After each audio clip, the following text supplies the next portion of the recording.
Antes de que existieran imperios, calendarios o mapas confiables, ya había ciudades en pie. Lugares levantados con una precisión, una escala y un conocimiento que no encajan del todo en su tiempo. Ciudades que aparecieron demasiado pronto, como si alguien hubiese adelantado una página de la historia. Esta noche vamos a recorrer algunas de ellas, no para resolver el misterio, sino para escucharlo. Estás escuchando La Voz de la Noche, un espacio para bajar el ritmo, relajarte y dejar que la mente descanse. Si este relato te acompaña, suscríbete al canal para más historias nocturnas. Y si querés, comenta desde qué país estás escuchando y qué hora es ahora mismo. Acomódate, ajusta el volumen, apaga las luces y deja que la noche haga el resto.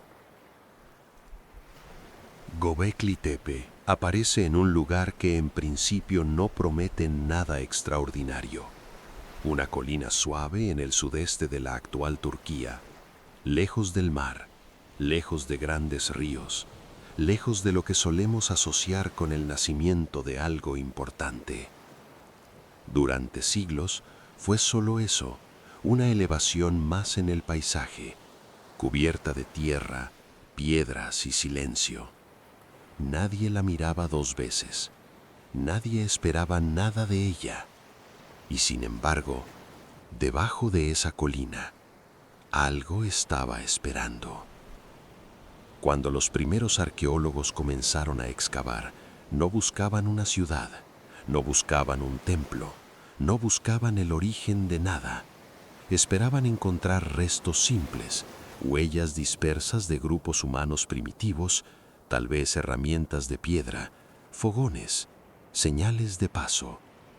Lo que encontraron no encajó desde el primer momento. Göbekli Tepe no aparece en un tiempo cómodo. Surge hace más de 11.000 años, en una época en la que, según todo lo que creíamos saber, los seres humanos todavía vivían de la caza y la recolección.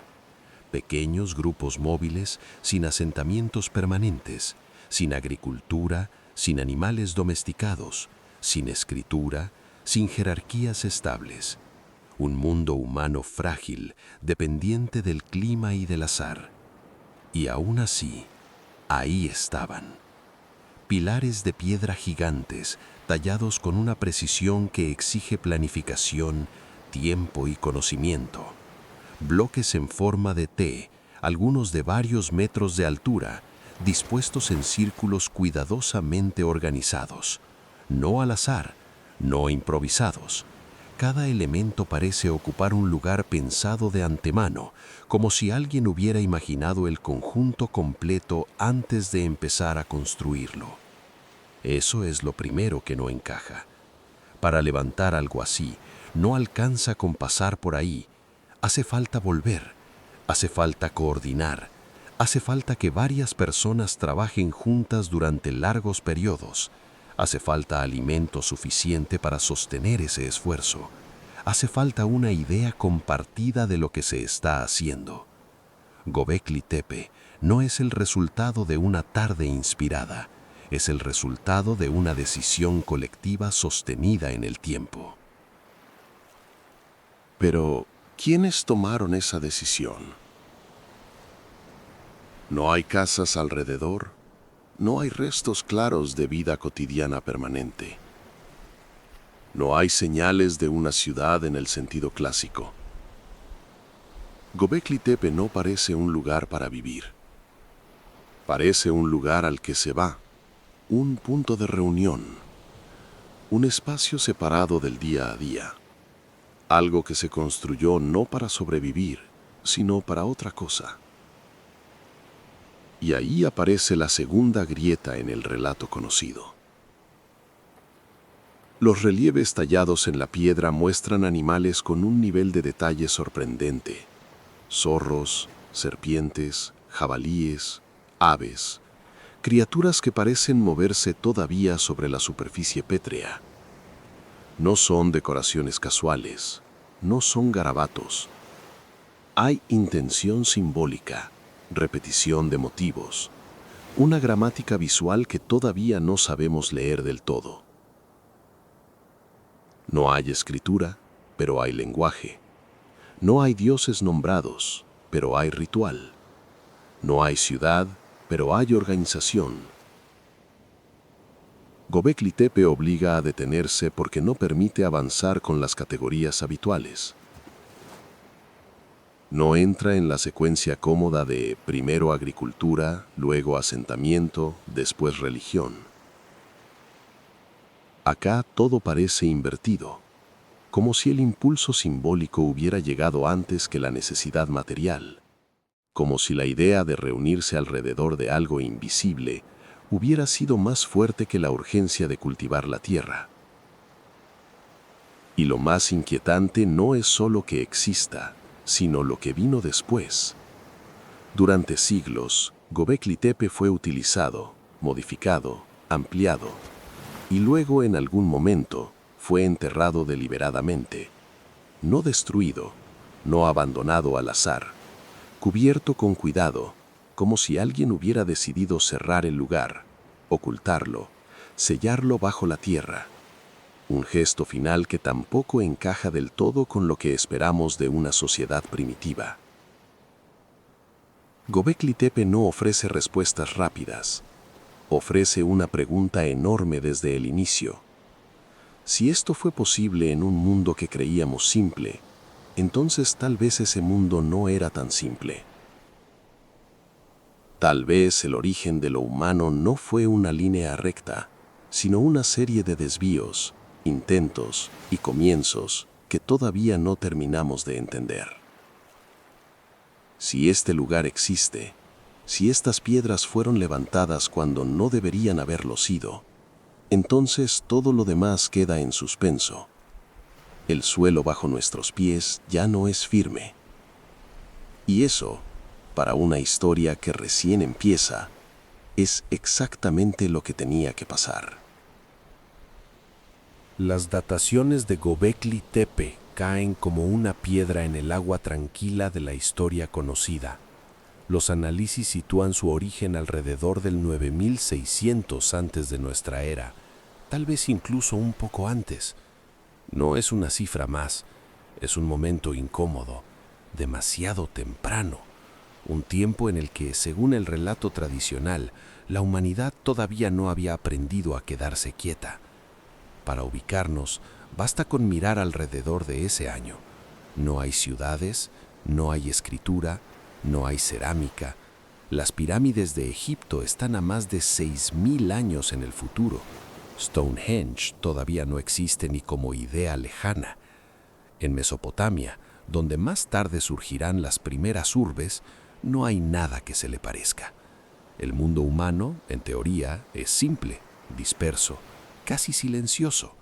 Y sin embargo, Göbekli Tepe ya está ahí. Mientras la mayoría de los grupos humanos se movían siguiendo a los animales y las estaciones, alguien estaba tallando pilares de varias toneladas. Mientras el conocimiento se suponía transmitido de forma oral y práctica, alguien estaba dejando símbolos grabados en piedra, pensados para durar. Mientras la supervivencia diaria era el centro de la vida, alguien dedicaba tiempo, energía y recursos a algo que no daba comida ni refugio directo. Ahí aparece el desajuste. Para construir Göbekli Tepe no alcanza con fuerza bruta. Hace falta saber cómo extraer piedra, cómo transportarla, cómo erguirla sin que colapse. Hace falta entender el espacio, el equilibrio, la repetición de formas. Conocimientos técnicos que, según los esquemas clásicos, todavía no deberían existir, o al menos no deberían estar tan desarrollados. La arqueología tradicional habla de cazadores-recolectores avanzados, Es una forma de nombrar el problema sin resolverlo del todo. Porque lo que vemos en Göbekli Tepe no parece solo avance gradual, parece salto, un adelanto que no encaja con la velocidad esperada de la historia.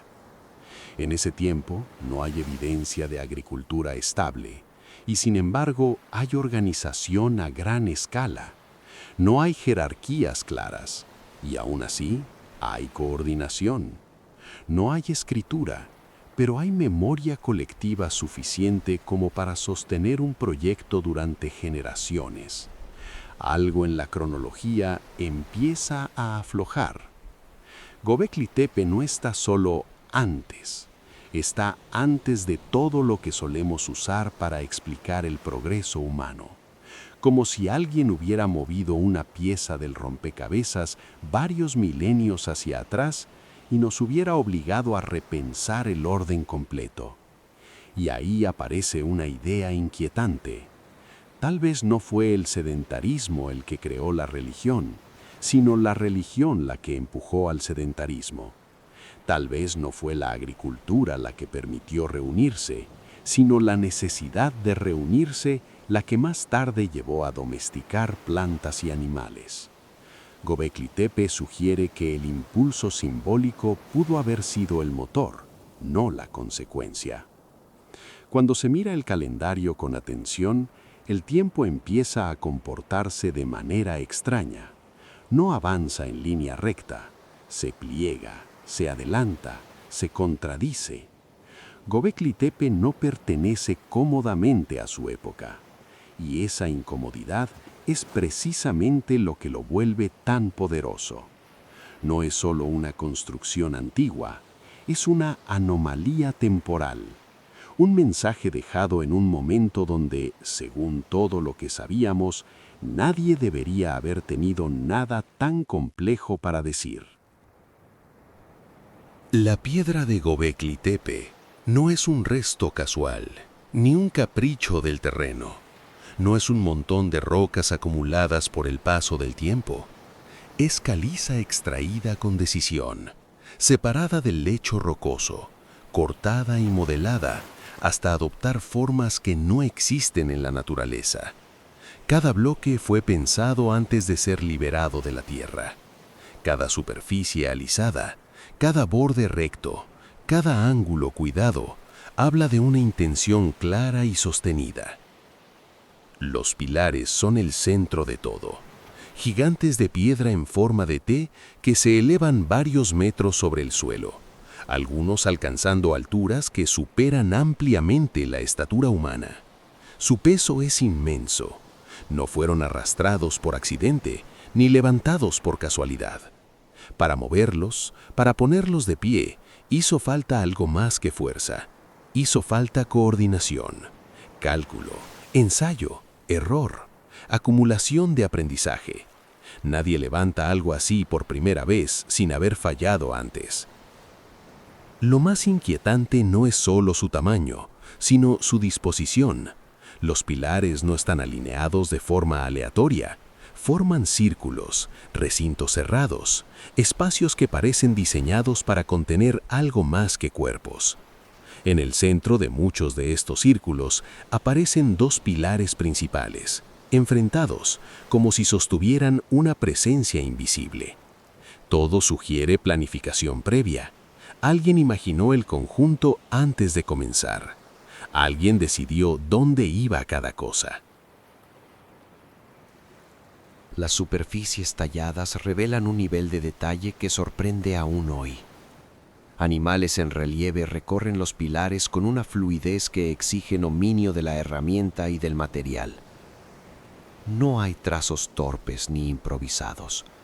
Hay repetición de estilos, coherencia visual, una mano experta, o más probablemente, una tradición de manos que se transmitieron el saber. Para que eso exista, tuvo que haber tiempo. Tiempo para aprender. Tiempo para perfeccionar. Las técnicas utilizadas plantean una pregunta incómoda. ¿Cómo se lograron cortes tan precisos sin metal? cómo se transportaron bloques tan pesados sin ruedas ni animales de tiro, cómo se mantuvo la estabilidad de estructuras tan grandes durante siglos. Cada respuesta posible nos empuja a admitir que el conocimiento técnico de quienes construyeron Göbekli Tepe fue mayor de lo que solemos concederles. Cuando se compara esta arquitectura con la de sociedades posteriores, el desconcierto crece. Muchas civilizaciones agrícolas, miles de años después, construyeron con menos ambición simbólica y menos complejidad espacial. Göbekli Tepe no parece un ensayo primitivo, parece una obra madura, como si la arquitectura hubiera llegado a este punto sin pasar por las etapas intermedias que esperamos ver. No hay señales de viviendas asociadas, ni de talleres evidentes, ni de espacios domésticos. Todo el esfuerzo parece concentrado en estos recintos de piedra. Eso refuerza la sensación de que no se trataba de un lugar funcional en el sentido cotidiano. Era otra cosa, un espacio construido no para vivir, sino para reunirse, para marcar, para separar. Göbekli Tepe no solo desafía la cronología, desafía la idea de aprendizaje progresivo. Parece una arquitectura que sabe hacer cosas que nadie le enseñó o que aprendió de una forma que todavía no entendemos. Una arquitectura que aparece completa, segura de sí misma, en un momento en el que, según nuestros esquemas, aún no debería existir. Cuando se habla de Göbekli Tepe, las piedras suelen ocupar todo el espacio. Los pilares, los relieves, la arquitectura monumental. Pero detrás de esa presencia imponente, hubo personas, cuerpos cansados, manos heridas, miradas que se cruzaban al amanecer. Seres humanos de los que no conocemos el nombre, ni la voz, ni el rostro. Personas que estuvieron ahí y luego desaparecieron sin dejar historia escrita. No sabemos quiénes eran, no sabemos cómo se llamaban, ni cómo se nombraban entre ellos. No hay inscripciones que los mencionen, no hay tumbas que los identifiquen con claridad, no hay relatos que hayan llegado hasta nosotros. Lo único que queda de ellos es el gesto que dejaron en la piedra, una marca muda que obliga a imaginar. Sabemos que no vivían ahí de manera permanente. Göbekli Tepe no muestra señales claras de hogares, cocinas, fogones domésticos, ni acumulación de desechos cotidianos. No parece un lugar de descanso ni de rutina diaria. Todo indica que las personas llegaban, permanecían un tiempo, realizaban algo que consideraban importante y luego se iban. Volvían una y otra vez, quizás siguiendo ciclos que hoy no comprendemos. ¿Cómo era su vida fuera de ese espacio? Podemos intuirla, pero no afirmarla. Probablemente se movían en pequeños grupos, siguiendo animales, recolectando plantas, adaptándose a las estaciones. Una vida frágil, expuesta, donde el clima y la suerte marcaban el ritmo. Y aún así, esas mismas personas encontraban la forma de reunirse, de coordinarse, de sostener un proyecto común que iba más allá de la supervivencia inmediata. No hay reyes visibles en Göbekli Tepe, ni tronos, ni símbolos de poder individual. Tampoco hay nombres propios que se repitan. Si hubo liderazgo, no quedó grabado de manera evidente. Si hubo jerarquías, no se expresaron como lo harían más tarde otras civilizaciones. Todo lo que vemos parece apuntar a algo colectivo, a una decisión compartida que no necesitó ser firmada. La vida cotidiana solo se deja entrever en pequeños indicios, herramientas de piedra, restos de animales, huellas dispersas que sugieren trabajo, esfuerzo, espera.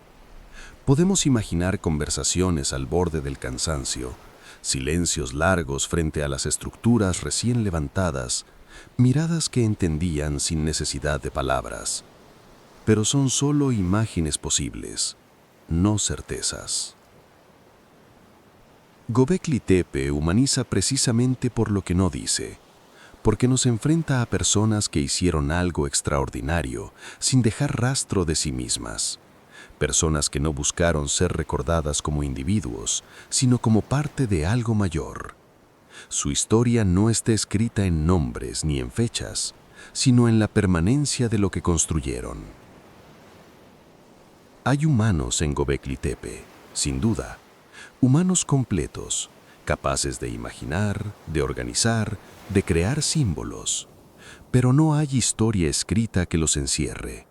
Solo queda la sensación de haber pasado por ahí, de haber dejado una marca y de haberse retirado, como si el lugar importara más que quienes lo levantaron. Cuanto más se observa a Göbekli Tepe, más aparecen detalles que no terminan de acomodarse en ningún esquema conocido. No es una sola anomalía, son muchas, superpuestas, insistentes, pequeñas grietas en la explicación que juntas vuelven imposible una lectura simple. Cada intento de cerrar el sentido abre una pregunta nueva.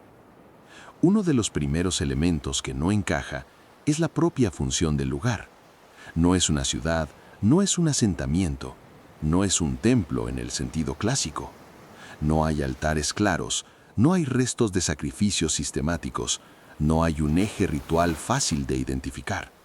Y sin embargo, todo en Göbekli Tepe parece ritualizado, como si el lugar estuviera cargado de significado, pero se negara a decirnos cuál. Los pilares centrales, siempre en pares, enfrentados dentro de los círculos, siguen siendo un enigma. No sostienen techos, no delimitan espacios prácticos. Están ahí, dominando el recinto, cubiertos de símbolos animales que no parecen decorativos. Algunos investigadores sugieren figuras humanas estilizadas. Otros ven representaciones de fuerzas, de clanes, de conceptos. Ninguna interpretación termina de cerrar. También están los animales. No forman una escena narrativa clara, no cuentan una historia reconocible. Se repiten, se mezclan, aparecen en lugares inesperados. Serpientes que se deslizan sin dirección, aves que parecen observar desde arriba, criaturas que no interactúan entre sí. ¿Son símbolos protectores? ¿Advertencias? ¿Relatos fragmentados? No lo sabemos. Lo único claro es que no están ahí al azar. La ausencia de restos agrícolas es otra contradicción persistente. No hay evidencia sólida de cultivos asociados al sitio en su fase inicial. Y aún así, la escala del trabajo realizado sugiere una logística compleja. Alimentar a quienes tallaban y levantaban las piedras debió requerir recursos constantes. ¿De dónde venían? ¿Cómo se organizaban? Göbekli Tepe parece sostenerse sobre un sistema que no dejó huellas claras. Y luego está el entierro deliberado del sitio. No fue un derrumbe natural, no fue el paso del tiempo. Las estructuras fueron cubiertas intencionalmente con tierra y escombros, como si alguien hubiera decidido cerrar el lugar con cuidado. No hay señales de violencia ni de abandono abrupto. Es un final ordenado, casi respetuoso. Un gesto que plantea más preguntas de las que responde. Las contradicciones arqueológicas se acumulan. Cada explicación parcial resuelve un punto y deja otro sin tocar. Göbekli Tepe no permite una lectura única, porque parece construido para resistirla, como si su sentido no estuviera en ser comprendido por completo, sino en obligarnos a detenernos. El misterio no está en una pieza aislada, está en el conjunto, en la sensación de que algo importante ocurrió allí y que ese algo no fue pensado para ser explicado con facilidad. Göbekli Tepe no encaja, porque tal vez nunca tuvo la intención de hacerlo. Y cuanto más intentamos ajustarlo a nuestras categorías, más se espesa la pregunta que deja en el aire. La ciencia se acerca a Göbekli Tepe con cautela, no con asombro desbordado ni con afirmaciones rotundas, sino con herramientas, métodos y preguntas precisas. La arqueología intenta ordenar lo que aparece, darle contexto, compararlo con otros sitios, ubicarlo dentro de una secuencia comprensible. Y en muchos aspectos lo logra. Gracias a excavaciones sistemáticas, análisis de materiales y estudios de datación, hoy sabemos que Göbekli Tepe fue construido por comunidades de cazadores-recolectores del Neolítico temprano.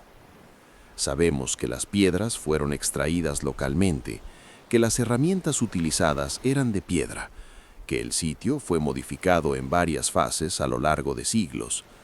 Sabemos que no fue un evento aislado, sino un proceso prolongado. La ciencia también puede explicar parte de la organización técnica. El tallado de la caliza, aunque impresionante, es posible con herramientas líticas adecuadas y mucho tiempo. El transporte de los bloques, si bien exigente, puede entenderse como un esfuerzo colectivo sostenido. Nada de esto requiere conocimientos imposibles ni tecnologías perdidas. Requiere, sí, una comunidad dispuesta a invertir energía en algo que no era estrictamente necesario para sobrevivir. Pero ahí es donde las explicaciones empiezan a aflojar. La arqueología puede describir el cómo, pero el por qué permanece esquivo. Puede decirnos cómo se construyó Göbekli Tepe, pero no con qué propósito. Puede fechar las piedras, pero no explicar del todo la motivación que llevó a grupos humanos sin agricultura a levantar estructuras tan complejas. El sentido profundo del lugar sigue fuera del alcance del método. Tampoco hay consenso pleno sobre su función. Algunos investigadores lo interpretan como un centro ritual, otros como un espacio social de reunión periódica, otros como un marcador simbólico del territorio. Todas estas hipótesis tienen fundamentos parciales, pero ninguna logra abarcar el conjunto sin dejar cabos sueltos. La ciencia reconoce además sus límites. Solo una pequeña parte del sitio ha sido excavada. La mayor parte de Göbekli Tepe sigue bajo tierra, esperando. Cada nueva excavación suma datos, pero también nuevas preguntas. Lejos de cerrar el misterio, lo complejiza. No hay necesidad de exagerar para entender la magnitud del problema. Göbekli Tepe no exige explicaciones extraordinarias, pero tampoco se deja reducir a las ordinarias. La ciencia avanza, ilumina zonas, descarta errores, pero no alcanza a llenar todos los silencios. Y tal vez eso no sea un fracaso. Tal vez sea simplemente el recordatorio de que incluso los métodos más rigurosos encuentran límites cuando se enfrentan a gestos humanos que no fueron pensados para ser completamente comprendidos miles de años después. Cuando la evidencia se vuelve insuficiente y las certezas se detienen, lo único que queda es imaginar con cuidado. No para llenar el vacío con respuestas forzadas, sino para explorar posibilidades. Göbekli Tepe abre ese espacio, un lugar donde la historia se vuelve borrosa y las hipótesis deben caminar despacio, sin levantar la voz. Pudo haber sido un punto de encuentro, un lugar al que distintos grupos humanos llegaban en determinados momentos del año, siguiendo ciclos que hoy no reconocemos. Tal vez no se trataba de pertenecer, sino de llegar, de reunirse por un tiempo, compartir algo que no estaba ligado a la supervivencia inmediata y luego volver a dispersarse. Pudo haber sido un espacio de ritual, aunque no en el sentido rígido que solemos imaginar. No necesariamente ceremonias fijas, ni dioses definidos, ni reglas inmutables. Tal vez ritual como experiencia compartida, como acto repetido que ordena el mundo sin necesidad de explicarlo. Un lugar donde el gesto importaba más que el significado preciso. Pudo haber sido un punto de transición, un espacio liminal entre formas de vida, entre el movimiento constante y la idea incipiente de quedarse, entre una humanidad que solo respondía al entorno y otra que empezaba a transformarlo simbólicamente. Göbekli Tepe como umbral, más que como destino. También pudo haber sido muchas cosas a la vez. Un sitio que no cumplía una sola función, sino varias, según el momento, las personas, la necesidad. Un lugar que cambiaba de sentido con el tiempo, sin dejar constancia escrita de esas transformaciones. Lo que para algunos pudo haber sido sagrado, para otros pudo haber sido social, o incluso político en una forma que todavía no sabemos nombrar. No hace falta recurrir a explicaciones extremas para sentir el peso de la pregunta. Göbekli Tepe no necesita ser otra cosa distinta de lo que es para resultar desconcertante. Basta con aceptar que hubo una intención profunda detrás de su construcción, aunque no podamos definirla con precisión. Las hipótesis no buscan cerrar el misterio, buscan rodearlo, mirarlo desde distintos ángulos, dejarlo respirar. Göbekli Tepe invita a pensar sin guiar demasiado, a aceptar que algunas respuestas solo pueden ser sugeridas, nunca afirmadas. Y en ese espacio abierto, tal vez, el lugar siga cumpliendo su función original: reunir a los humanos alrededor de una pregunta compartida. Göbekli Tepe no se cierra cuando termina la excavación, ni cuando se apagan las luces del análisis. Se queda, permanece como una sensación difícil de acomodar, como una pregunta que no pide ser respondida antes de dormir. No deja una enseñanza clara, ni una conclusión ordenada. Deja una inquietud suave, persistente. Lo que esta ciudad, si es que podemos llamarla así, nos deja no es una explicación sobre el origen de la civilización, sino una fisura en esa idea. Göbekli Tepe aparece antes de tiempo, pero no como un error, sino como un recordatorio de que el tiempo humano no siempre avanza como creemos. A veces se adelanta, a veces se pliega, a veces deja huellas donde no esperábamos encontrar nada. Inquieta porque muestra que la complejidad simbólica no necesitó esperar a la agricultura, ni a la escritura, ni a los reyes. Inquieta porque sugiere que el impulso de reunirse, de marcar el mundo con significado, pudo haber sido tan antiguo como el propio miedo y la propia curiosidad. Inquieta porque nos obliga a admitir que no conocemos del todo nuestros comienzos. Tal vez Göbekli Tepe no fue construido para ser entendido miles de años después. Tal vez fue pensado solo para quienes estuvieron ahí, para ese tiempo preciso, para ese mundo que ya no existe.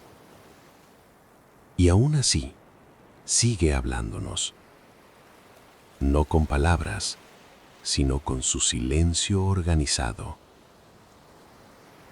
Cuando cae la noche, la idea de una ciudad que apareció antes de tiempo se vuelve más fácil de aceptar. No como una anomalía, sino como una advertencia suave. La historia humana no es una línea recta, y sus inicios están llenos de gestos que todavía no sabemos nombrar. Y mientras dejamos atrás Göbekli Tepe, la pregunta no se disuelve, solo cambia de forma, Porque en otros lugares del mundo, bajo otras tierras, frente a otros cielos, existen más ciudades que también parecen haber llegado demasiado pronto. Lugares distintos, tiempos distintos, y la misma sensación de que algo no encaja del todo. La noche sigue, y la próxima ciudad ya está esperando. Mohenjo-Daro aparece sin anuncio, sin mito fundador, sin un nombre que haya sobrevivido a su propio silencio. Surge en la llanura del Indo, en un territorio que hoy parece calmo y árido, pero que alguna vez estuvo atravesado por ríos poderosos, ciclos de crecida y una fertilidad que sostenía la vida. Estamos hablando de más de 4000 años atrás, en un tiempo en el que, según el relato clásico, las grandes civilizaciones todavía necesitaban dioses visibles, reyes fuertes, monumentos que gritaran poder. Sin embargo, acá no hay gritos, hay orden.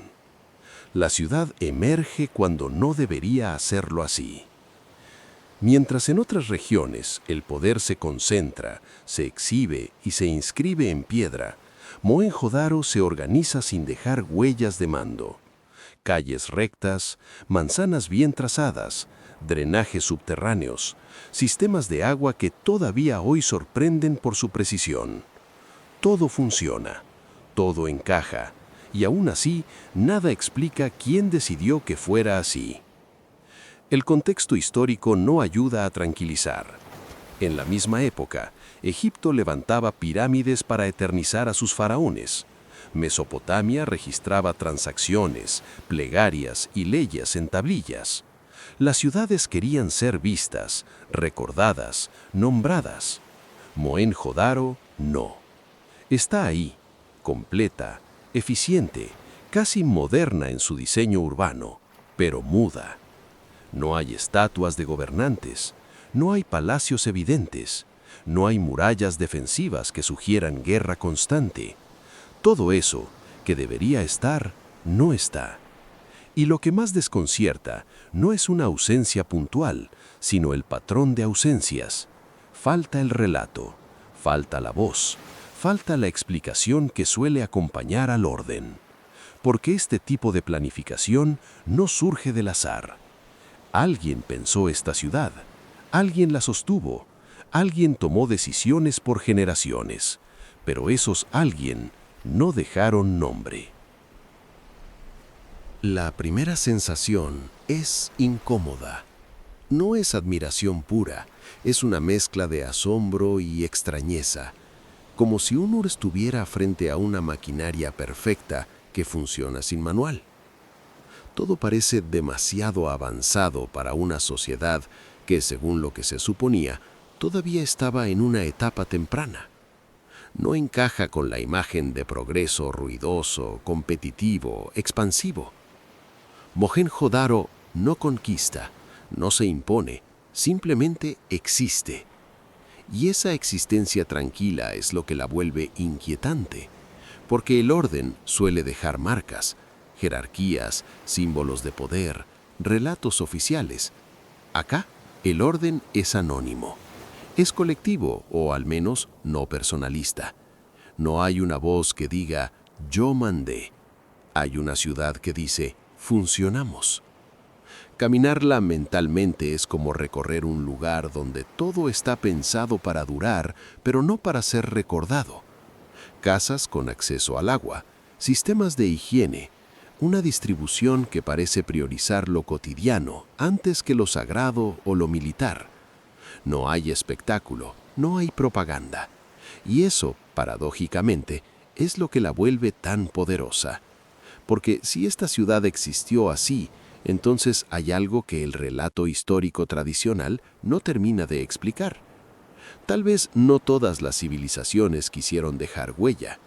Tal vez algunas eligieron el equilibrio antes que la gloria.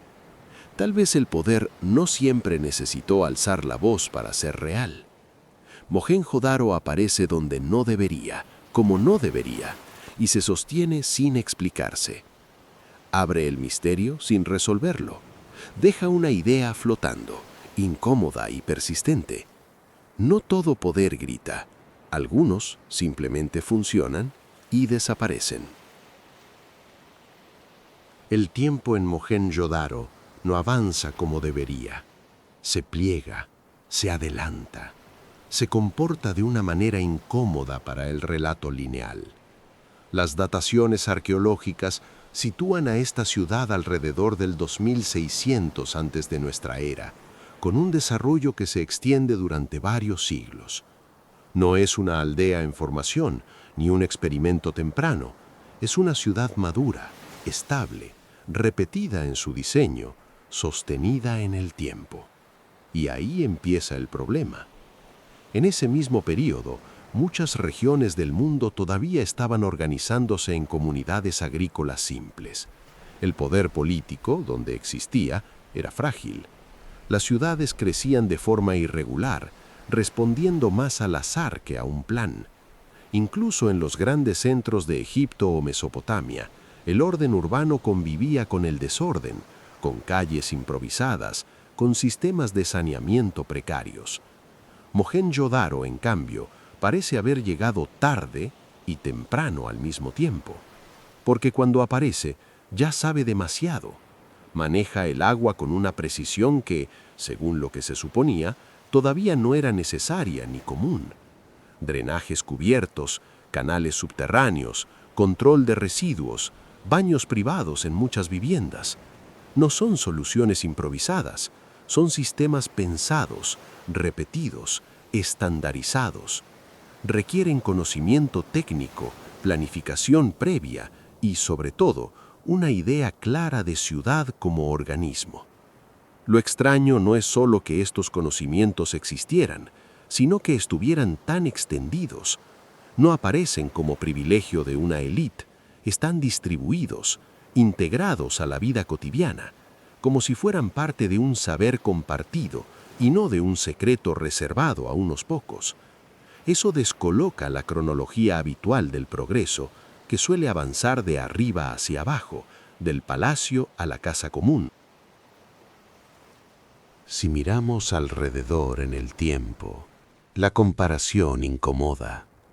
Mientras algunas civilizaciones registran obsesivamente su historia, Mohenjo-Daro no deja textos legibles. Tiene escritura, sí, pero una escritura que no habla, que no se deja leer, que no explica. Como si el desarrollo técnico hubiera avanzado más rápido que la necesidad de contarse a sí mismos. Como si la ciudad hubiera aprendido a funcionar antes de aprender a narrarse. La idea de adelanto histórico aparece casi sin querer, no porque esta ciudad sea futurista, sino porque parece fuera de fase. No encaja del todo ni con lo que vino antes, ni con lo que vino después. Durante siglos, ese nivel de urbanismo no se repite con la misma claridad. Es como un pico silencioso en una línea que debería ser ascendente, pero que acá se interrumpe. Y entonces el tiempo empieza a fallar. Porque si Mohenjo-Daro pudo existir así en ese momento, ¿qué otras capacidades humanas estamos subestimando? ¿Qué otros desarrollos pudieron darse y desaparecer sin dejar relato? La historia suele apoyarse en lo que quedó escrito, en lo que se pudo leer. Esta ciudad desafía esa comodidad. Está ahí, fechada, medida, excavada, pero no encaja en la secuencia tranquila del primero esto, después aquello. No es que el tiempo esté mal fechado, es que el tiempo acá no explica. Se limita a señalar una presencia incómoda. Una ciudad que supo organizarse cuando, según el guión, todavía no le tocaba. Y cuando el tiempo deja de ordenar, lo único que queda es aceptar el desajuste y seguir mirando. Mohenjo-Daro no se construyó pidiendo permiso a su tiempo. No parece haber aprendido lentamente, ni haber ensayado errores visibles. Aparece ya sabiendo. Los materiales que utiliza son simples en apariencia: ladrillos de barro cocido, piedra, madera. Pero la forma en que esos materiales se repiten, se alinean y se combinan, revela algo más profundo. Una estandarización casi obsesiva. Los ladrillos tienen proporciones regulares, constantes, como si toda la ciudad hubiera seguido una misma regla invisible. No hay monumentalidad exagerada, no hay pirámides ni murallas imponentes que busquen impresionar. Y sin embargo, el tamaño de la ciudad es innegable. Calles amplias, trazadas en ángulos rectos, barrios organizados, zonas claramente diferenciadas. Todo parece responder a un plan previo, a una idea de conjunto que se ejecuta sin desviarse. No es crecimiento orgánico, es diseño. Ese diseño implica algo inquietante. Alguien pensó la ciudad antes de construirla. Alguien decidió por dónde circularía el agua, dónde se acumularían los residuos, cómo se ventilarían las casas, cómo se moverían las personas. Y no una vez, sino muchas, porque Mohenjo-Daro no es un caso aislado dentro de su cultura. Otras ciudades del Valle del Indo repiten patrones similares, como si existiera un conocimiento urbano compartido, transmitido sin textos visibles, aprendido sin manuales que hayan llegado hasta nosotros. Las técnicas empleadas exigen experiencia. Sistemas de drenaje cubiertos con pendientes calculadas para que el agua fluya sin estancarse, pozos distribuidos estratégicamente, plataformas elevadas para proteger edificios de inundaciones. Todo eso requiere observación, ensayo previo, corrección. Pero en la ciudad no vemos ese proceso. Vemos el resultado, el saber ya incorporado. Comparada con muchas sociedades posteriores, Mohenjo-Daro no queda atrás. En algunos aspectos, incluso incomoda. Durante siglos, ciudades mucho más recientes convivieron con aguas hervidas a cielo abierto, con calles caóticas, con construcciones improvisadas. Aquí, en cambio, el orden no parece un lujo, sino una condición básica. Como si la ciudad hubiera decidido que vivir bien no era un privilegio, sino una norma. No sabemos quién enseñó estas técnicas. No encontramos escuelas, ni tratados, ni nombres propios asociados a ellas. El conocimiento está ahí, pero el maestro no. La ciudad sabe hacer cosas que nadie parece haberle enseñado, al menos no de una forma que haya quedado registrada.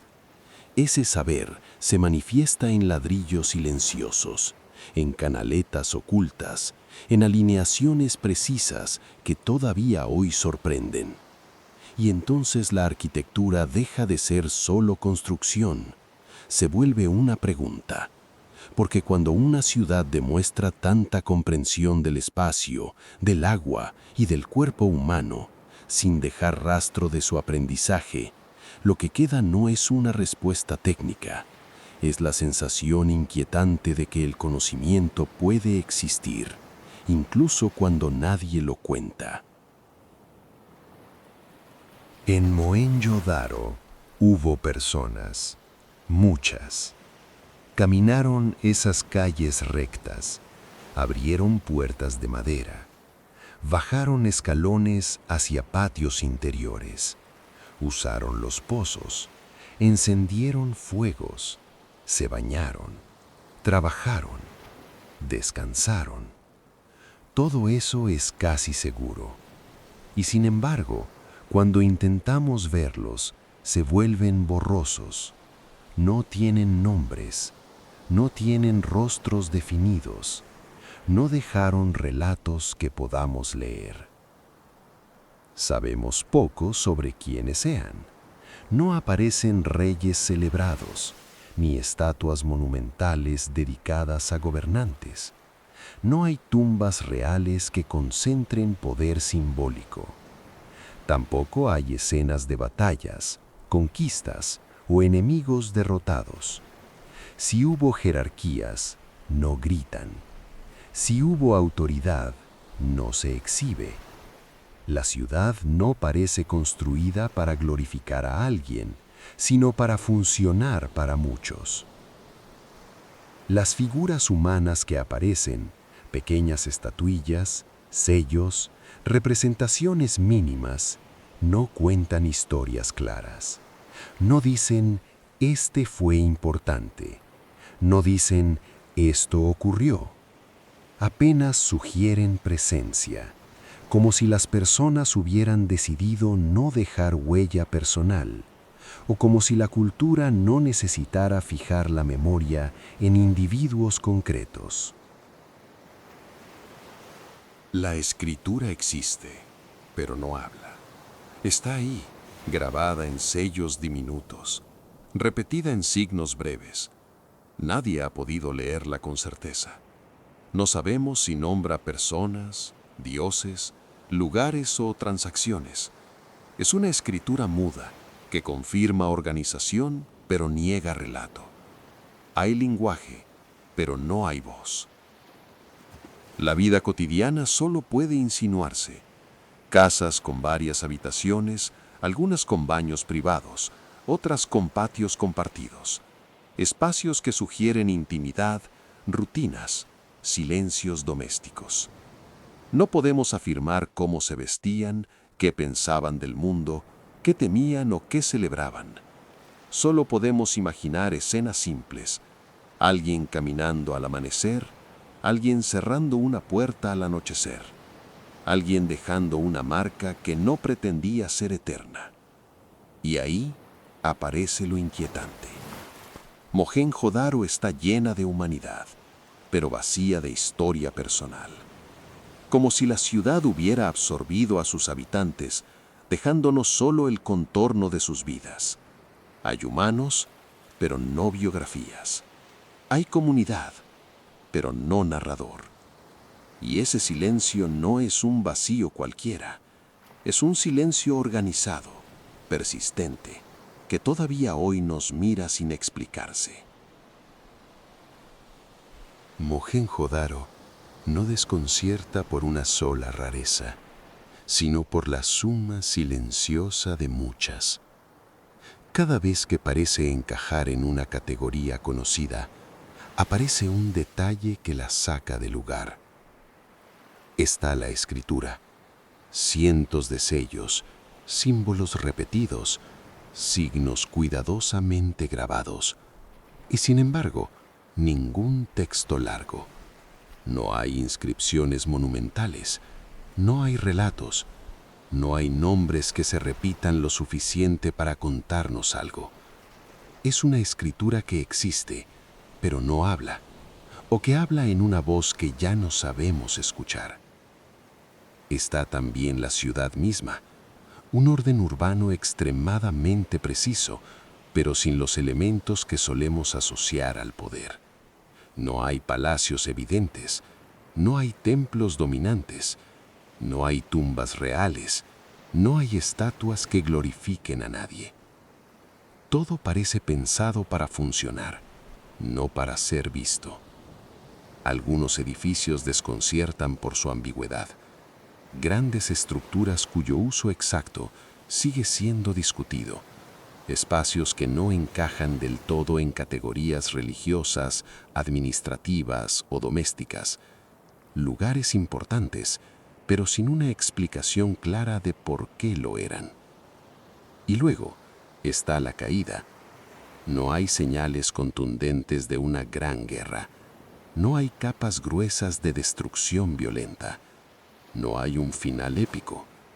La ciudad se vacía, se apaga, como si su razón de ser hubiera dejado de existir antes que sus muros. Para la arqueología, Mohenjo-Daro plantea preguntas incómodas. ¿Cómo se sostiene un orden tan complejo sin una jerarquía visible? ¿Por qué una civilización tan avanzada no dejó un relato claro de sí misma? ¿Qué se pierde cuando una cultura desaparece sin contarse? Nada en Mohenjo-Daro grita, todo susurra, y en ese susurro el misterio no se resuelve, se espesa. La arqueología no mira a Mohenjo-Daro como un enigma místico, sino como una sociedad humana concreta, situada en el Valle del Indo hace más de 4000 años. Las dataciones por carbono, el análisis de los materiales y la comparación con otros asentamientos permiten ubicarla dentro de una civilización amplia, extendida y coherente. La ciencia explica muchas cosas.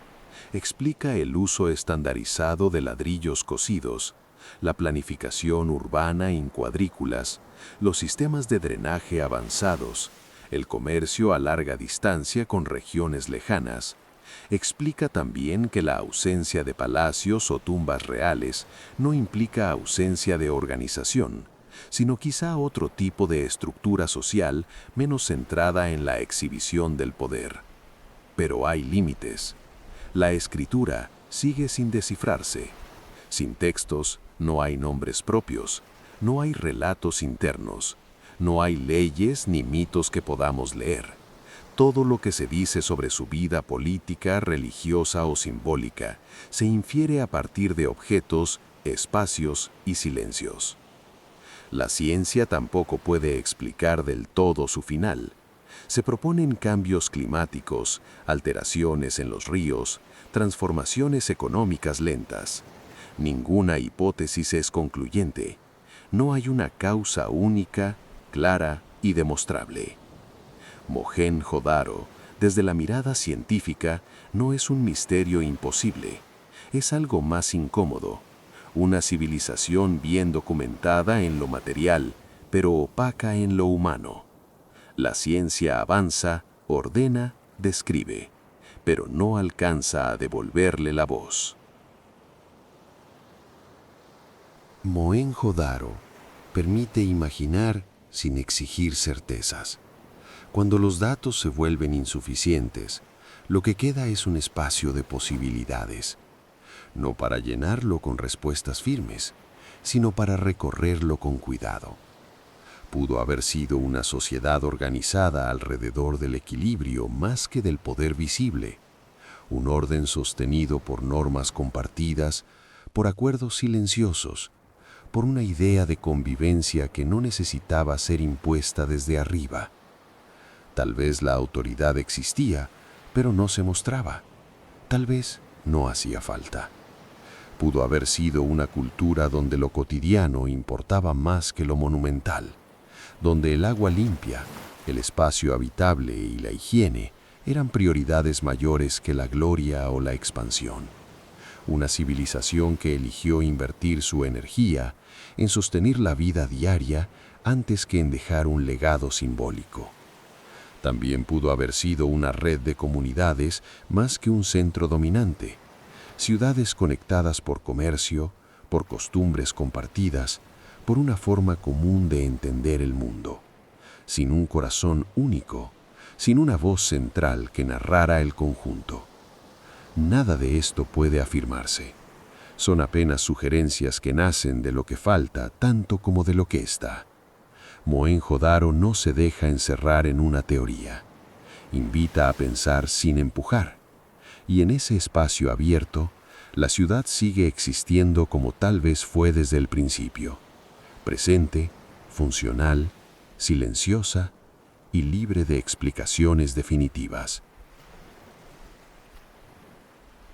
Mohenjo-Daro no deja una lección clara, no advierte ni celebra, simplemente permanece como una presencia difícil de acomodar, una ciudad que funcionó, que sostuvo a miles de personas y que luego se fue apagando sin dejar un relato que la explique.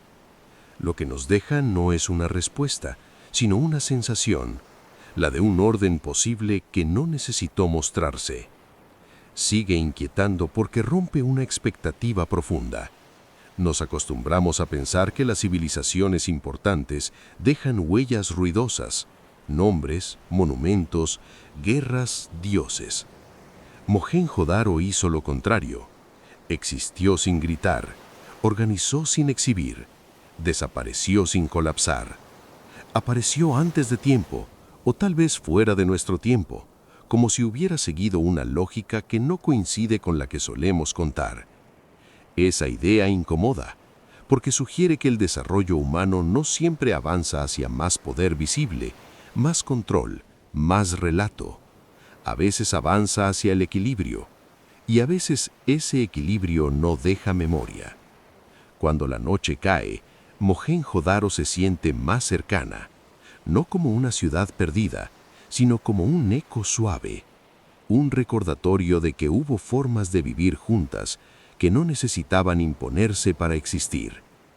Y mientras su silencio se acomoda, la pregunta no se detiene, porque en otros lugares del mundo, bajo otras tierras, existieron ciudades que tampoco encajan del todo. Algunas levantaron muros imposibles, otras desafiaron al paisaje mismo. La siguiente no fue silenciosa, fue inmensa, y todavía hoy parece demasiado grande para su tiempo. Tiwanaku aparece en un lugar donde la lógica empieza a fallar. No surge en un valle fértil ni junto a un gran río.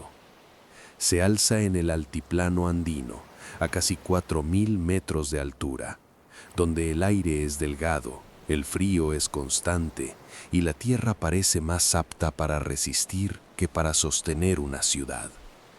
Y sin embargo, ahí está, piedra sobre piedra, orden en medio de un paisaje que no invita a quedarse. El contexto histórico no la favorece. Según lo que se suponía, las sociedades de esta región debían ser limitadas, adaptadas a la dureza del entorno, centradas en la subsistencia.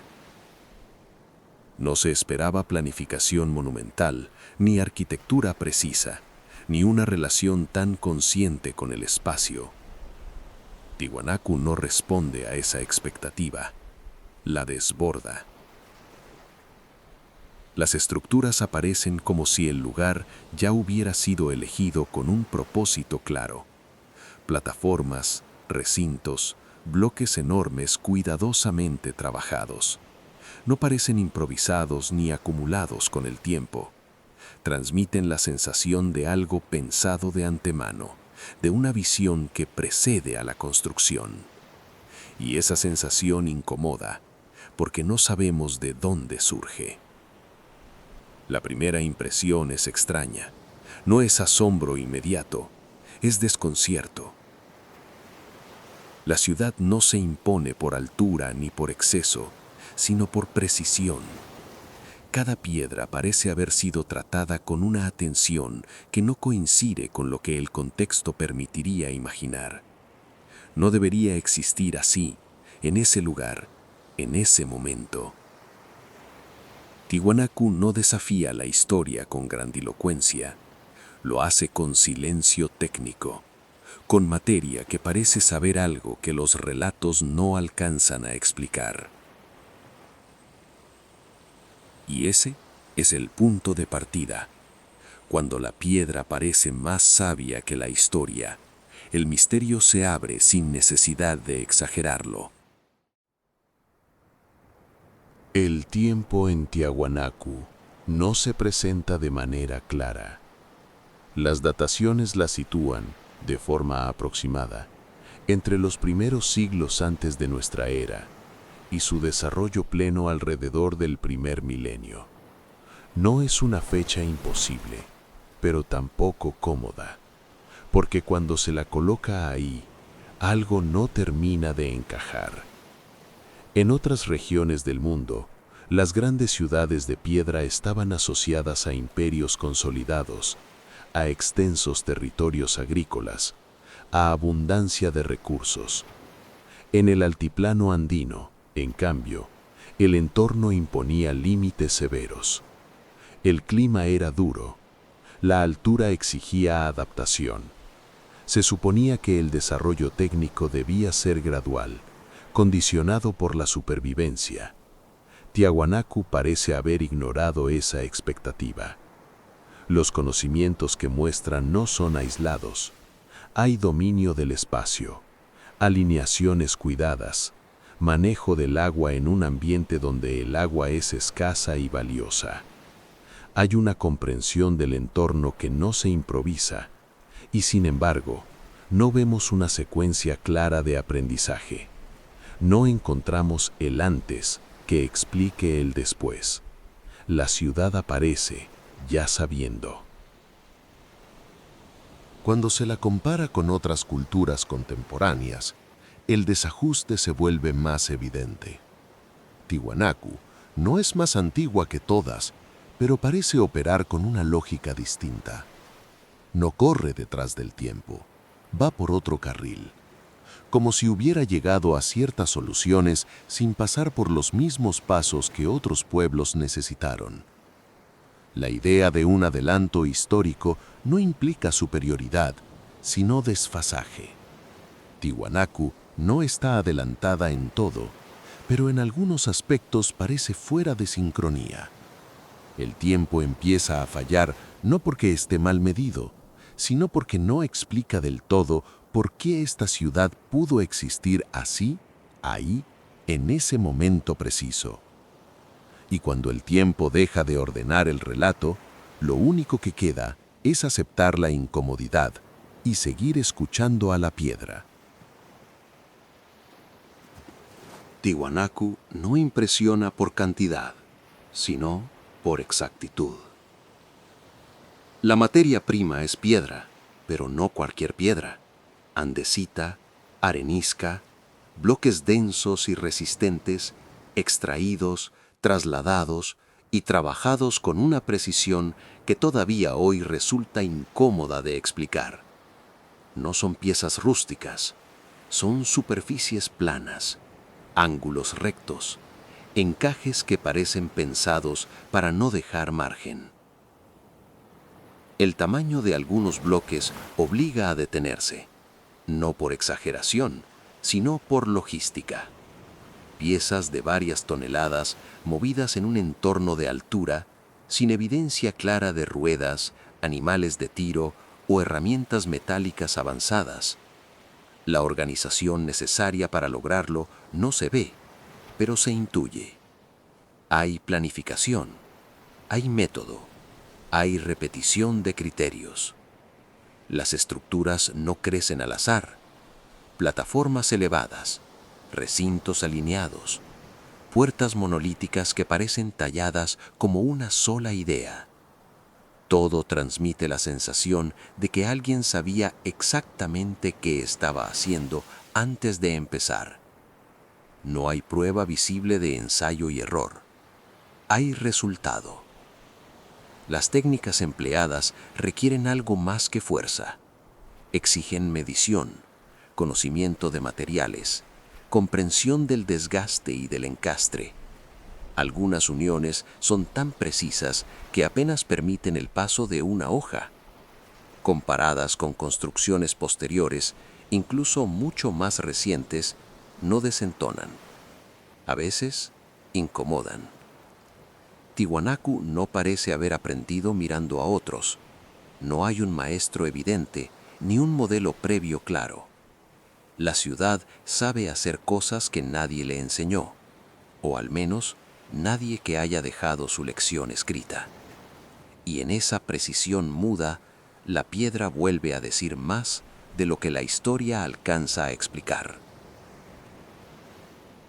En Tiahuanacu hubo personas que habitaron ese espacio duro y elevado, que aprendieron a vivir donde el aire pesa distinto y el clima no perdona. Sabemos que estuvieron allí, porque dejaron casas, caminos, herramientas, restos de su paso cotidiano.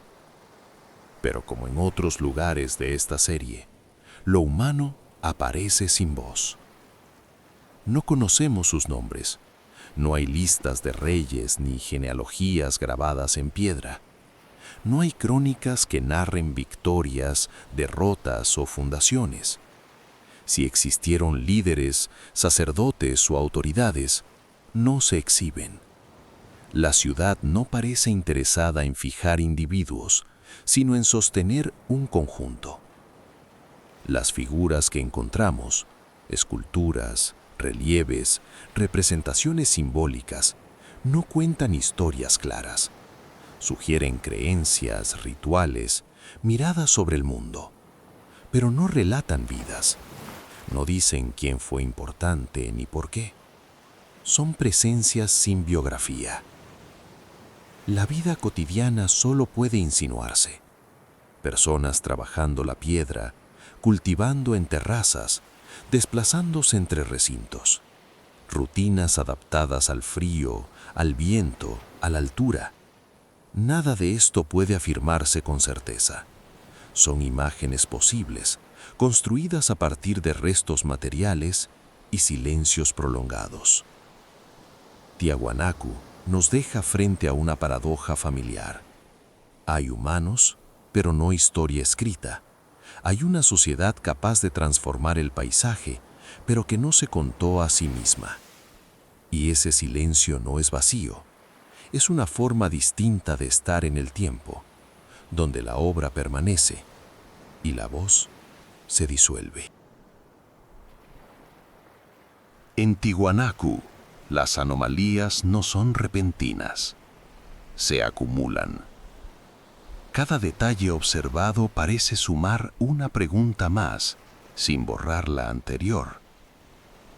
Hay bloques tallados con una regularidad que no se repite de la misma forma en otros sitios cercanos.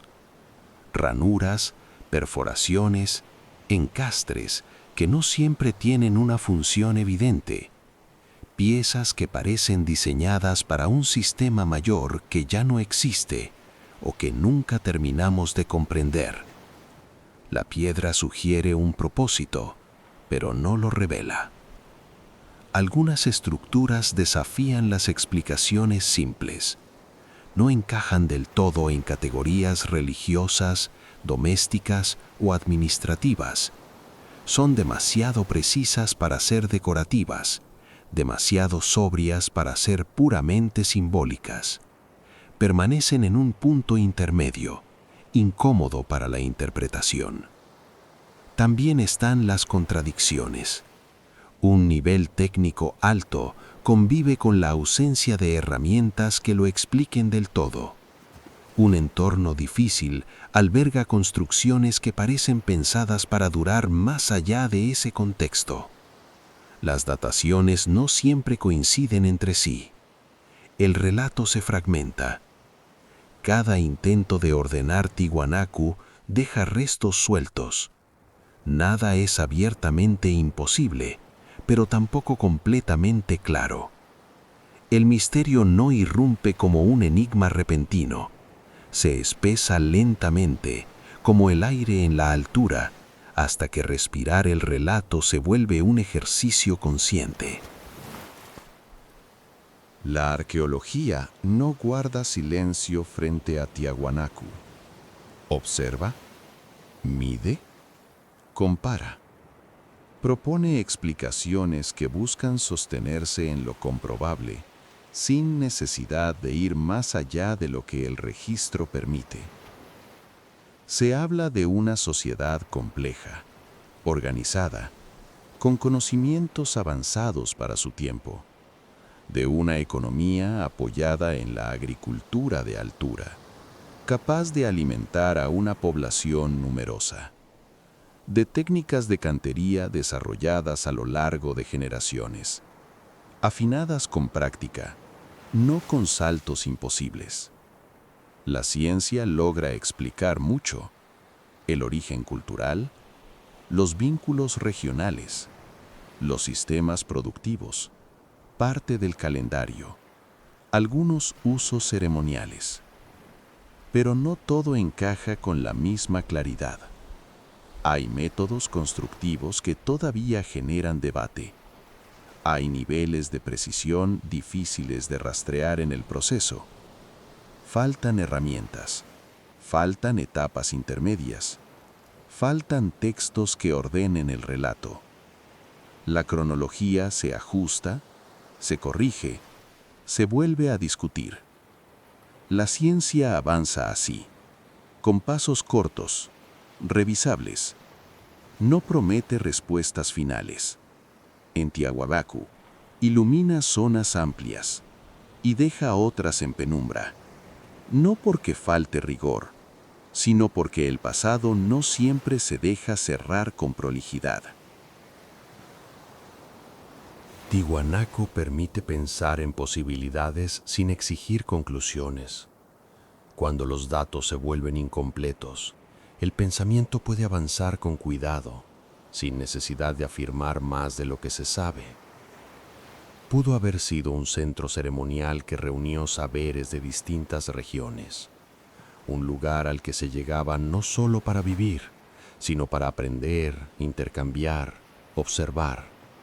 La precisión de la piedra podría haber sido el resultado de una tradición compartida, transmitida lentamente, afinada con el tiempo.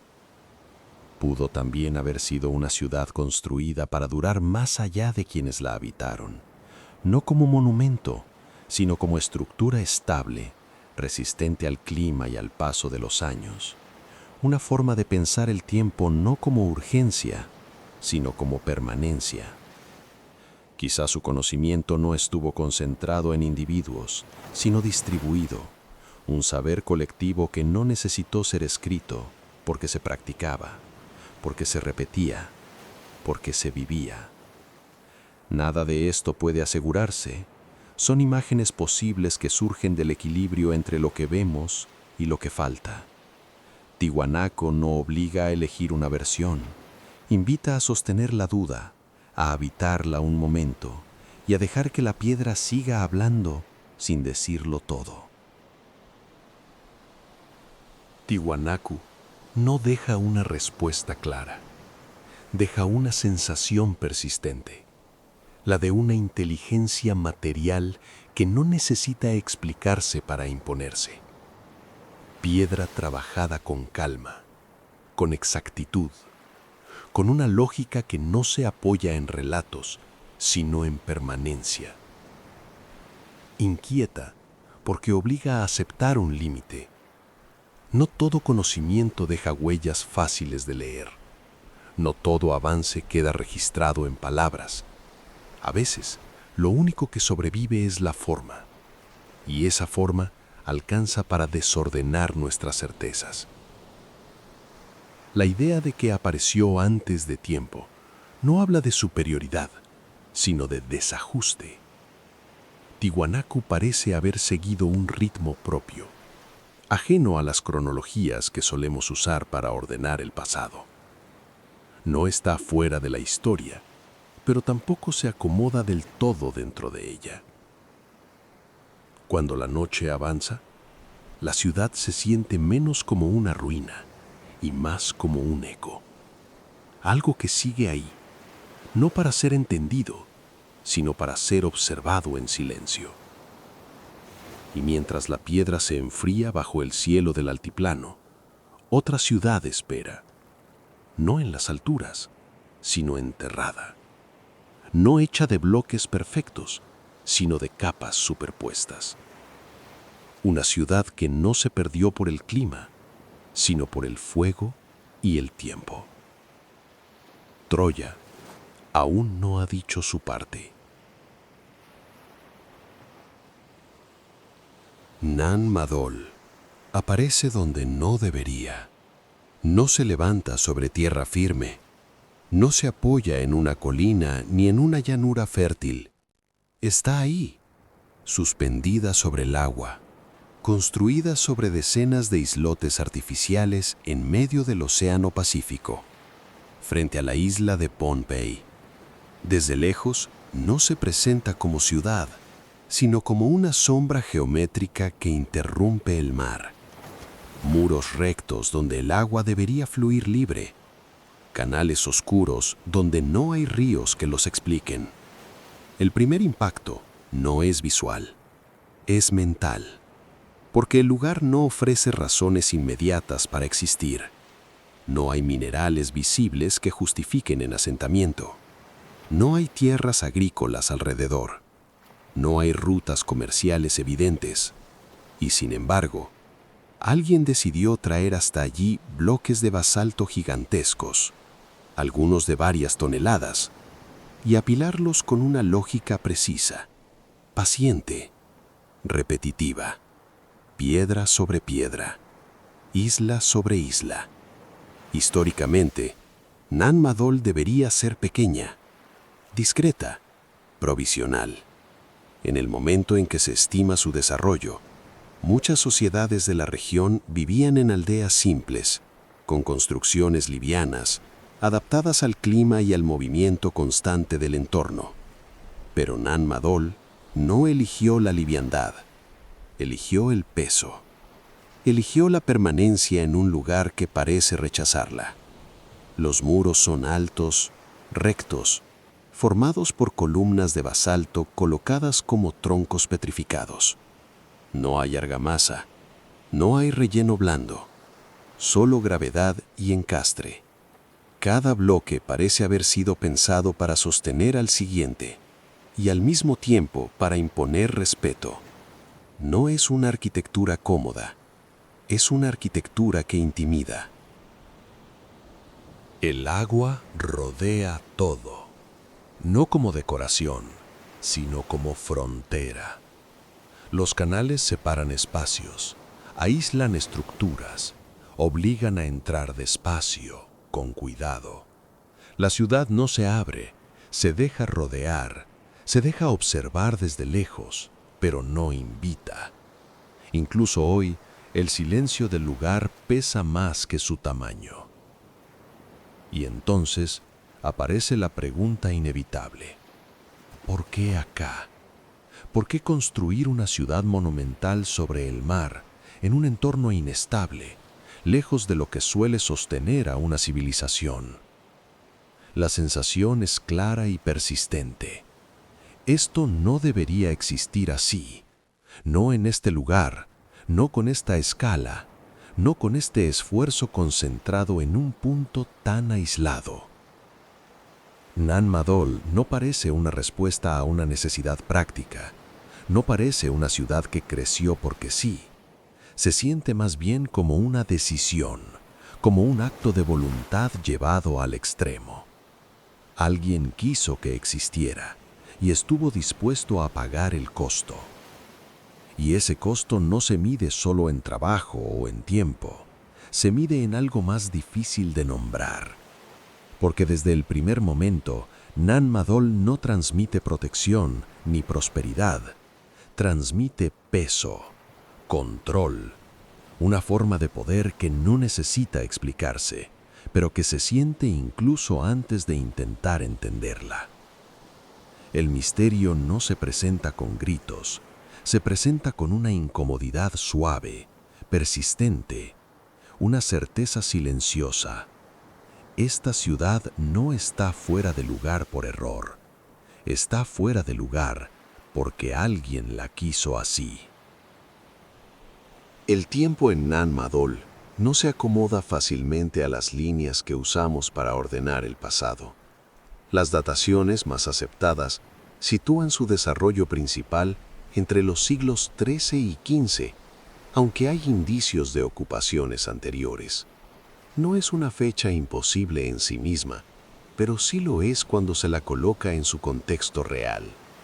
En ese momento, gran parte de Oceanía estaba organizada en comunidades dispersas, con estructuras sociales complejas, sí, pero con arquitectura ligera, adaptable, hecha para moverse con el entorno, no para imponerse sobre él.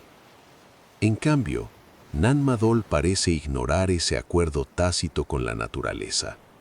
Para entonces, en otras partes del mundo, ya existían imperios consolidados, ciudades amuralladas, jerarquías visibles, pero en esta región nada anticipaba una concentración tan extrema de trabajo, de materiales y de planificación en un solo punto.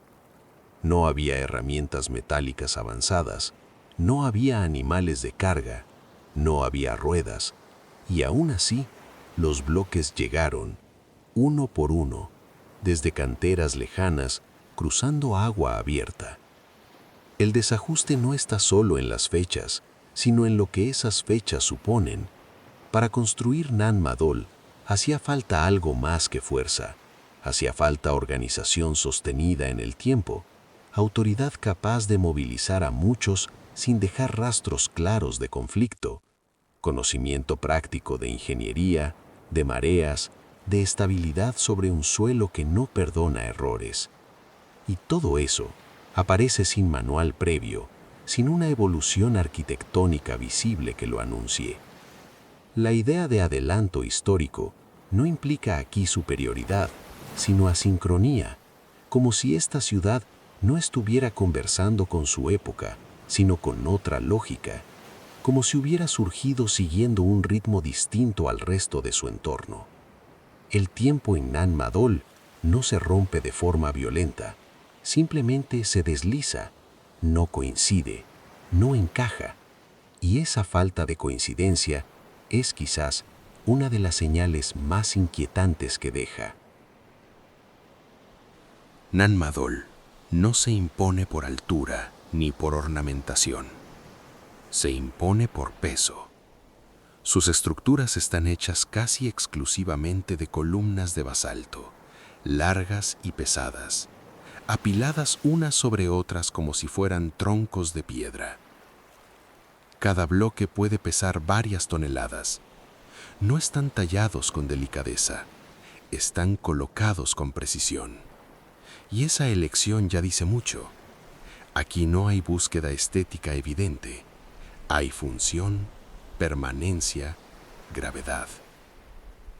La ciudad se organiza sobre una red de islas artificiales, separadas por canales estrechos. No es una construcción improvisada, es un sistema. Cada plataforma parece pensada antes de ser levantada. Las paredes siguen patrones repetidos.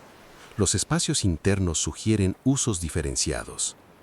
Nada parece azaroso, y sin embargo, no hay planos, ni marcas de ensayo, ni errores visibles acumulados, como si quienes construyeran ya supieran exactamente qué estaban haciendo. Mover y apilar basalto de ese tamaño requiere algo más que fuerza colectiva. Requiere conocimiento práctico de equilibrio, de encastre, de resistencia. Requiere saber qué piedra soporta a otra, cómo se distribuye el peso, cómo responderá la estructura al agua que sube y baja todos los días. Son técnicas que asociamos a sociedades con larga tradición constructiva, pero aquí no hay rastro claro de esa tradición previa. La comparación surge sola, sin necesidad de decirla.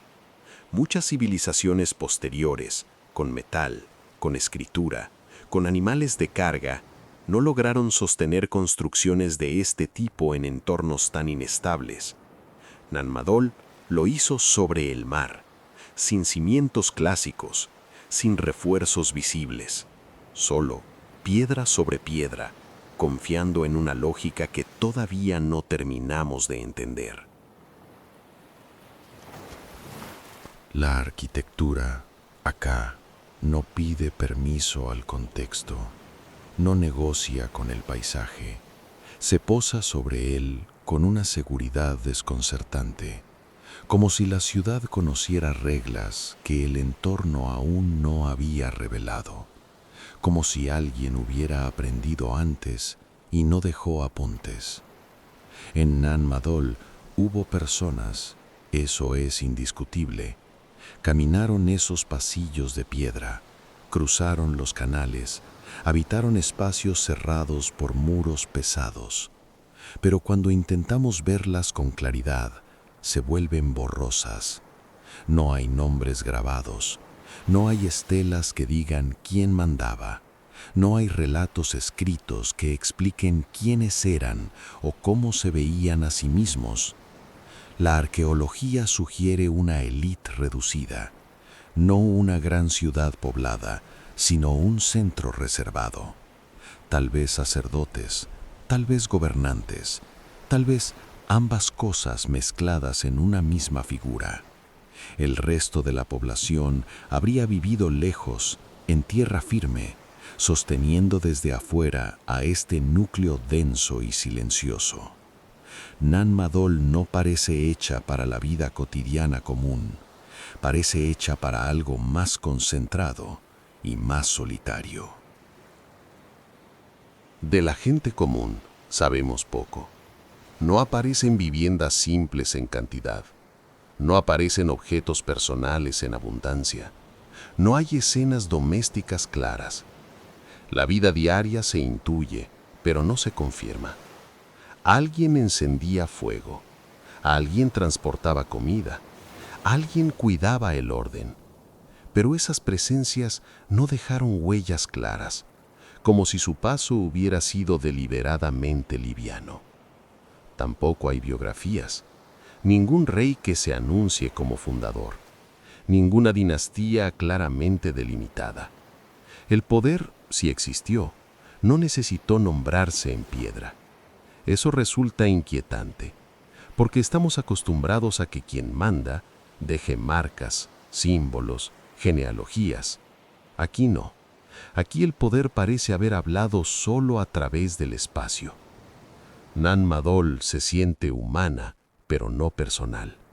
Habitadas por cuerpos, sí, pero no por historias individuales, como si quienes estuvieron allí aceptaran no ser recordados, como si la ciudad fuera más importante que sus habitantes. Y ese silencio, lejos de aclarar, vuelve todo más denso, porque hay humanos, pero nadie nos cuenta quiénes fueron. Nan Madol empieza a desordenarse cuando uno se detiene en los detalles, no en lo grande, sino en lo específico, en lo que está ahí sin una razón clara. Los muros de basalto encajan con una regularidad que parece excesiva para una ciudad construida sobre el agua. Los canales no siempre conducen a algo evidente. Algunos terminan en espacios cerrados, otros rodean estructuras que no parecen habitables. Nada sobra, pero muchas cosas tampoco explican para qué están. Los bloques son enormes, pesados, transportados desde lugares lejanos, sin ruedas, sin metal, sin animales de carga conocidos. La pregunta no es solo cómo los movieron, es por qué eligieron hacerlo así. Hay soluciones mucho más simples. Sin embargo, eligieron la más costosa, la más lenta, la más definitiva. Eso no encaja con una lógica puramente práctica. Tampoco encaja la ausencia de fortificaciones claras. Una ciudad tan cargada de poder, tan concentrada, debería haberse protegido, pero no hay murallas defensivas evidentes, no hay señales claras de guerra. El miedo que se siente ahí no parece venir de un enemigo externo, sino de otra cosa, algo interno, algo ritual, algo que no necesitaba armas. La arqueología propone funciones, centros ceremoniales, espacios políticos, residencias de élite, pero ninguna explicación termina de cubrirlo todo. Siempre queda un resto, un canal sin función, un muro sin sentido, un espacio que no responde a nada conocido. Y cuando se acumulan demasiadas piezas que no encajan, el misterio no deja de ser una pregunta aislada. Se vuelve una atmósfera, una sensación persistente de que Nan Madol no fue solo construida, fue obedecida. La arqueología intenta ordenar Nan Madol con las herramientas que tiene. La sitúa en términos generales entre los siglos XIII y XV, vinculada a la dinastía Saudeler, un centro de poder político y ceremonial construido para separar a la élite del resto de la población. Un lugar donde el control no se ejercía por la fuerza visible, sino por la distancia, el ritual y el peso simbólico. La ciencia logra explicar algunas cosas, identifica el origen volcánico del basalto, reconoce técnicas de superposición y encastre sin mortero, reconstruye una organización social capaz de movilizar grandes grupos humanos durante generaciones. También encuentra paralelos. Otras sociedades construyeron monumentos enormes sin tecnología moderna. Nada de eso es imposible en sí mismo. Pero hay límites. No sabemos con certeza cómo se transportaron bloques de varias toneladas a través del mar. No sabemos por qué se eligió un entorno tan hostil para construir una capital. No sabemos qué función exacta cumplía cada isla artificial, ni por qué algunas parecen deliberadamente vacías. Tampoco sabemos por qué el sitio fue abandonado de manera tan abrupta, sin señales claras de colapso violento. La ciencia describe, compara, mide, avanza paso a paso, pero en Nan Madol siempre queda algo fuera del marco. No un vacío espectacular, sino un silencio. Un espacio donde los datos se detienen y solo queda la sensación de que hubo un tipo de poder que no dejó palabras, solo piedra. Nan Madol permite imaginar sin obligar a creer. El lugar sugiere más de lo que afirma. Pudo haber sido un centro ritual donde el poder se concentraba no para gobernar territorios, sino para sostener una idea, que ciertos espacios no pertenecían a la vida común. Tal vez las piedras no estaban pensadas para impresionar, sino para aislar, para marcar una frontera invisible entre quienes podían cruzar el agua y quienes no. También pudo ser una ciudad construida contra el entorno, no en armonía con él. Un intento deliberado de dominar un paisaje que no ofrecía abrigo ni alimento suficiente. En ese caso, el abandono no habría sido una huida, sino un agotamiento. El peso, físico y simbólico, habría terminado por volverse insoportable.